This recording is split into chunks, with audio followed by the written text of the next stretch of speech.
नमस्तु जय श्री गुरु महाराज जी। आज शुक्रवार रथযাত্রার दिन হুগলির গোঘাটের কামারপুকুর শ্রী রামকৃষ্ণ মঠ সংলগ্ন লক্ষ্মীজোলাই চিরাচরিত প্রথা মেনে মাঠে সাধু সন্ন্যাসীরা একসঙ্গে ধান রোপণ করলেন। হাজির ছিলেন অন্য আশ্রমের সাধুরা।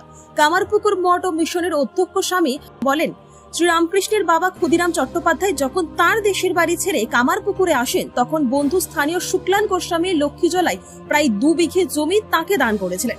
ক্ষুদিরাম প্রতি বছর নিজের হাতে লক্ষ্মীজোলাই ধান রোপণ শুরু করতেন, তারপর চাষিরা বাকি কাজ করতেন। লক্ষ্মীজোলাই ধান চাষ করেই সংসার চালিয়েছিলেন ক্ষুদিরাম। সেই স্মৃতিতেই এদিনের এই নিয়ম পালন। লক্ষ্মীজোলাতে কামারপুকুরের লক্ষ্মীজোলা, সেখানে আমরা ধান রোপণ শুরু করলাম। এটি ভগবান শ্রীরামকৃষ্ণ দেবের পিতৃদেব ক্ষুদিরাম চট্টোপাধ্যায়, উনি তাঁর যে লক্ষ্মীজোলা যে জমিটি, সেই জমিটি তিনি ধান রোপণ করতেন। জয় শ্রী রঘুবীর বলে 3 বার জয়ধ্বনি দিয়ে তিনি 3টে ধানের গোছকে রোপণ করে দিতেন। তারপর যারা জন মুনিশ তারা বাকি কায়দা করতেন এবং সেখানে যা ধান উৎপাদন হতো, ক্ষুদিরাম চট্টোপাধ্যায়ের তার সংসার পুরো চলে যেত রঘুবীরের কৃপাতে। তো সেইটি ট্র্যাডিশন অনুসারে আমাদের কামারপুকুর মঠেও আমাদের 50-60 বিঘে জমি আমাদের বর্তমানে রয়েছে। সেটা আমরা ধান চাষ এখন শুরু করা হলো। আজকে থেকেই আমরা জগন্নাথ দেবের যে রথযাত্রার দিন, আজকে এই শুভ দিনেতেই আমরা প্রতি বছরই আমরা ধান রোপণ আমরা শুরু করি। আর সেই লক্ষ্মীজোলা যেটি, সেই জলা থেকেই শুরু করা হয়। লক্ষ্মীজোলা আপনার সামনেই দেখতে পাচ্ছেন, লক্ষ্মীজোলা রয়েছে। এখানে আমরা সাধুরা জয় রঘুবীর, শ্রীরামকৃষ্ণ দেব, মা সারদা দেবী, স্বামী বিবেকানন্দ, রঘুবীর, শীতলা মায়ের জয় এবং জগন্নাথ মহাপ্রভুর তাদের নামে জয়ধ্বনি দিয়ে আমরা ধান রোপণ শুরু করলাম। আমরা সব সাধু ব্রহ্মচারী ছিলেন এখানে, তারা সবাই মিলে আমরা ধান রোপণ করলাম একসঙ্গে। এরপর থেকে আমাদের যারা জন মুনিশ যারা রয়েছেন এবং মহারাজ রয়েছেন, যিনি আমাদের এগ্রিকালচার ডিপার্টমেন্ট দেখেন, তিনিও রয়েছেন, তারা সবাই মিলে এরপর থেকে ধান চাষ আজকে থেকে শুরু হবে।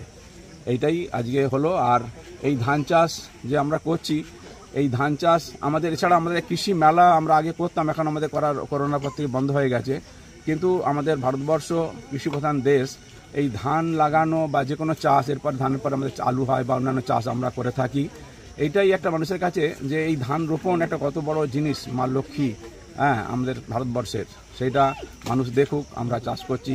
সবাই মানুষ যেন এইটাকে, কৃষিকার্য কোনো অবহেলার জিনিস নয়। কৃষি বিষয়ক অনেক গবেষণা হচ্ছে, অনেক বিশাল বিশাল বৈজ্ঞানিক তারা পর্যন্ত তারা শ্রম দিচ্ছেন যাতে বেশি করে খাদ্য উৎপাদন হয়। তো এটাই যে আমরা এটা করি। আমাদের জৈব সার, আমাদের ভার্মি কম্পোস্ট আছে, কেঁচো সার যেটা, সেইটি ব্যবহার করি। প্রিন্সিপাল অটো প্যালেস, এখানে পাবেন উন্নত মানের হিরো, হন্ডা এবং টিভিএস কোম্পানির বাইক। বিশেষ অফার চলছে, আজই যোগাযোগ করুন। দিঘরা, নতুন বাজার, বালি, গোঘাট, হুগলি। যোগাযোগের নম্বর 8900011146। দেরি না করে আজই আসুন। আরামবাগ মতিলাল টেলিশপ ও স্যামসাং সার্ভিস সেন্টার, অনলাইন বা যে কোনো দোকানের থেকে সস্তা। আপনাদের সকলের প্রিয় মতিলাল মোবাইল, তাই আজই আসুন। পুরানো মোবাইল সারানোর চেয়ে বেশি দামে এক্সচেঞ্জ, 0% ইন্টারেস্টে, 0 ডাউন পেমেন্ট, 0 কস্টে মোবাইল ফাইন্যান্সের সুবিধা। আমাদের ঠিকানা পুরাতন বাজার, আরামবাগ হেডপোস্ট অফিসের বিপরীতে, আরামবাগ, হুগলি। আমাদের যোগাযোগ নাম্বার 7001304430।